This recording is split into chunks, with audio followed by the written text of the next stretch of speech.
Hi అందరికీ. Welcome to B mehndi designs. ఈరోజు మళ్ళీ ఒక కొత్త వీడియోతో మీ ముందుకొచ్చేసాను. ఈరోజు వీడియోలో స్టార్టప్ డిజైన్ చూపిస్తున్నాను. ఈ స్టార్టప్ డిజైన్‌కి ఫస్ట్ డబుల్ లైన్స్ వేసుకొని దాన్ని టిక్ చేసుకునేస్తాము. కింద ఒక లైన్ వేసుకొని హంప్స్ వేసుకొని డాట్స్ పెట్టుకునేస్తాము.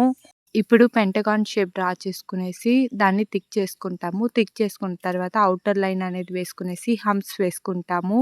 ఇంతవరకు మన వీడియోస్ చూడకుండా ఇదే మొదటిసారి మన వీడియోస్ చూస్తున్నట్లయితే మన వీడియోస్ నచ్చితే లైక్ చేయండి. నచ్చలేదంటే కమెంట్ చేయండి. మీరు ఇచ్చే ఫీడ్‌బ్యాక్ నేను ఇంకా మంచి మంచి వీడియోస్ పోస్ట్ చేయడానికి వీలుంటుంది. మన ఛానల్‌లో ఎక్కువగా స్టార్టప్ డిజైన్స్, జుమ్కా డిజైన్స్ ఉన్నాయి. ఒకసారి చెక్ చేయండి. ఇప్పుడు లోపల ఒక రెక్టాంగిల్ ఫిల్ చేసుకునేసి దాన్ని వర్టికల్ అండ్ హారిజాంటల్ లైన్స్‌తో ఫిల్ చేసుకుంటాము. చుట్టూ హంప్స్ వేసేస్తాము. లోపల స్క్వైరల్ వేసుకునేసి హంప్స్ వేసేసి పెద్ద యూ షేప్ హంప్స్ వేసుకునేస్తాము. కిడ్స్‌లో స్క్వైరల్ వేసుకునేసి లీవ్స్‌తో ఫిల్ చేసుకునేస్తాము. కింద మ్యాంగో షేప్ వేసేసి ఫిల్ చేసుకునేస్తాము. Thank you. జై శ్రీరామ్ టు ఆల్.